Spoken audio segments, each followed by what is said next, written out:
EPS 95 pension pensioners की तरफ से सरकार पर आ रही ये बड़ी बात, सरकार का चुनावी अहंकार। हम बूढ़े जरूर हैं मगर मरे हुए मुर्दा नहीं। सूचना Zee News Chhattisgarh. EPS 95 pension EPS 95 pension का मामला शांत होने वाला नहीं है। कर्मचारी भविष्य निधि संगठन एम्प्लॉयज प्रोविडेंट फंड ऑर्गेनाइजेशन के खिलाफ आवाज उठाई जा रही है। ईपीएफओ पर भड़ास निकालने वालों का जत्था बढ़ता जा रहा है। आचार संहिता लगने के बाद सरकार से मिलने वाली सारी संभावनाओं के द्वार बंद हो चुके हैं। ऐसे में ईपीएफओ की कार्य संस्कृति और सहयोग न मिलने का आरोप लगाया जा रहा है। पेंशनर्स आके सांघा ने पोस्ट किया, लिखा, ईपीएफओ के माध्यम से मजदूरों का खुलेआम शोषण हम सभी जानते हैं। पंजीकरण के बाद या पंजीकृत नहीं हो जाता है तो पंजीकरण के बाद वे बिना और चिकित्सा सुविधा के माप प्राप्त करते हैं। सभी यूनियन और संगठन भारत में इसे होते हुए देख रहे हैं। उन्हें श्रमिकों को सक्रिय रूप से शिक्षित और सुरक्षा करनी चाहिए या उनकी दुकानों को बंद करना चाहिए। एनएसी की ओर से कोई फतवा जारी होना चाहिए। अनिल कुमार नमदेव ने अपनी भड़ास निकालते हुए लिखा, विवेक काम नहीं कर रहा है कि ईपीएस 95 पेंशनर्स अपना कीमती वोट लोकसभा चुनाव में सदुपयोग कैसे करें। दिमाग कहता है हाँ और दिल कहता है ना। सभी ऊहापोह की स्थिति में हैं। आपकी राय क्या है? क्या एनएसी की ओर से कोई फतवा जारी होना चाहिए? जो पेंशनर्स का काम करेगा वही देश पर राज करेगा। सोशल मीडिया पर सक्रिय रहने वाले पेंशनर्स इंद्रनाथ ठाकुर ने लिखा, जो पेंशनर्स का काम करेगा वही देश पर राज करेगा। जो उनका हक मारेगा उसका हाल चुनाव बताएगा। सरकार का चुनावी अहंकार। हम बूढ़े जरूर हैं मगर मरे हुए मुर्दा नहीं। सरकार भलीभांति जानती है कि एनएसी पूरे भारत के हर राज्य के हर जिले में एपॉलिटिकल बुजुर्गों का संगठन है। हम किसी दल के पीछे घूमने वाले लोगों की जमात नहीं है। हम करुणा और शांति, प्रेम और भाईचारे के साथ जीना पसंद करते हैं। हद की भी कोई हद होती होगी। 2013 में बीजेपी ने हमारे संगठन से वादा किया था कि जब वह सत्ता में आएगी तो ईपीएस 95 के पेंशनर्स के साथ न्याय करेगी। 8 सालों के अनवरत शांतिपूर्ण इस आंदोलन को असीम धैर्य और विनीत भाव से हमने सरकार के समक्ष रखने की कोशिश की है। फिर भी ढाक के 3 पात ही दिखाई दे रहा है। ईपीएस 95 पेंशन भोगी पानी पी पी कर कोस रहे सरकार को कोई शायर बना, कोई व्यंग्यकार। पेंशनर्स ने लिखा, मैं उन लोगों से अनुरोध करता हूं जिन्हें राजनीति करनी है वे मैदान में जाएं, इस समूह में नहीं। सूचना जी न्यूज छत्तीसगढ़। ईपीएस 95 न्यूनतम पेंशन की वृद्धि को लेकर फिलहाल सारी उम्मीदों पर पानी फिर गया है। पेंशनर्स सरकार और ईपीएफओ से खासा नाराज हैं। सोशल मीडिया पर इसकी झलक देखने को मिल रही है। नाराजगी इतनी है कि कोई शायर बन गया तो कोई व्यंग्यकार। मंत्री और ईपीएफओ पर जमकर कटाक्ष किया जा रहा है। कोई चुनाव बहिष्कार तो कोई खिलाफ में वोट करने का दम भर रहा है। अब की बार पूरा साफ करने का नारा तक दिया जा रहा है। पेंशनर्स नितिन भागवत ने पेंशन भोगियों के फेसबुक पेज पर लिखा, बाय बाय धरना प्रदर्शन, आंदोलन और भूख हड़ताल। 3 महीने के लिए आचार संहिता लागू हो चुकी है। फिर मिलते हैं जुलाई में नई ऊर्जा के साथ। हम मरते दम तक कमांडर राउत कंपनी के साथ थे हैं और रहेंगे। इसके अलावा कोई चारा नहीं। पेंशनर्स अशरफी मंडल ने यह सलाह दी, यह जानते हुए कि हमारा संगठन एक गैर राजनीतिक संगठन है।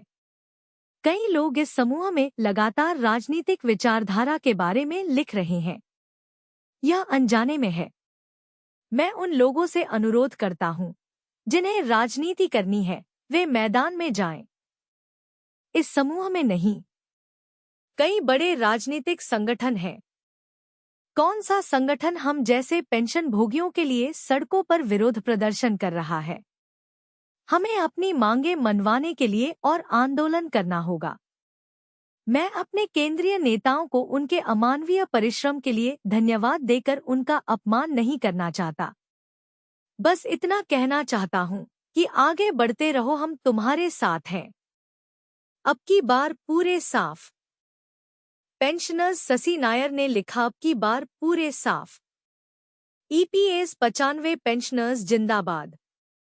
वहीं प्रशांत मुखर्जी का पोस्ट भी काफी नाराजगी से भरा था।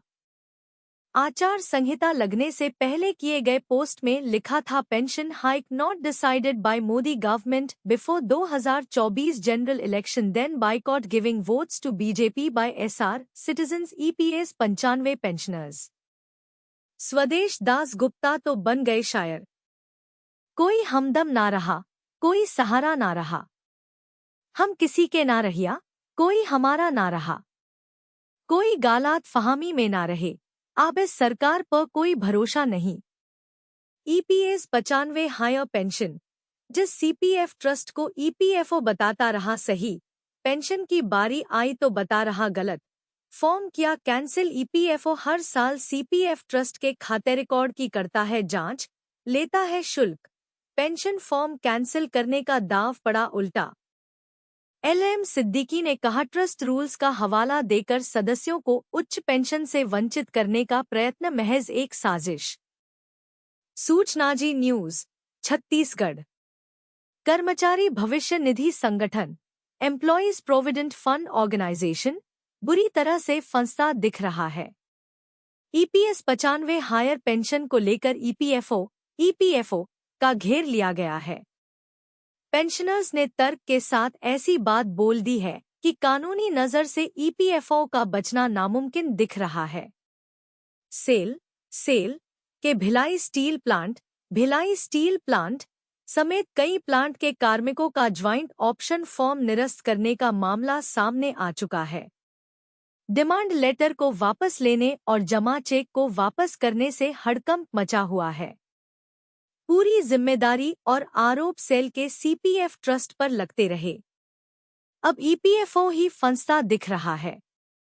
ईपीएस 95 पेंशनर्स राष्ट्रीय संघर्ष समिति छत्तीसगढ़ के अध्यक्ष एलएम सिद्दीकी ने सूचनाजी.com को बताया कि एक गैरकानूनी परिपत्र 31 मई 2017 के द्वारा एग्जेम्प्टेड एस्टैब्लिशमेंट्स में कार्यरत अथवा रिटायर्ड एम्प्लॉइज को इस लाभ से वंचित कर दिया गया था।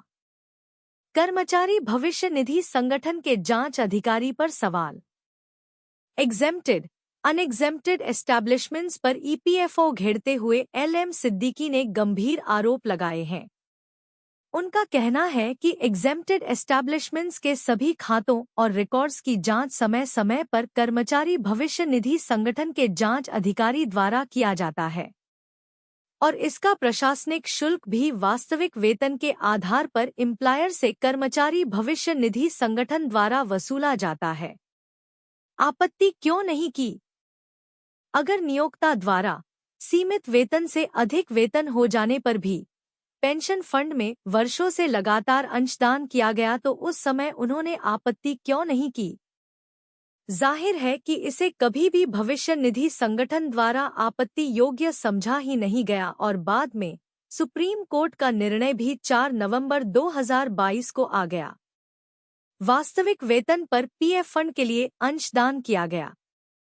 भविष्य निधि संगठन ने अपने परिपत्र 22 जनवरी 2019 द्वारा अपने क्षेत्रीय कार्यालयों को निर्देशित किया था कि कर्मचारी और नियोक्ता द्वारा जहां वास्तविक वेतन पर पीएफ फंड के लिए अंशदान किया गया है और जिसे भविष्य निधि संगठन ने स्वीकार भी कर लिया है, ऐसे हालात में यह मान लेना चाहिए कि ईपीएफ एक्ट 1952 के अंतर्गत पैरा 26 का अनुपालन कर लिया गया है।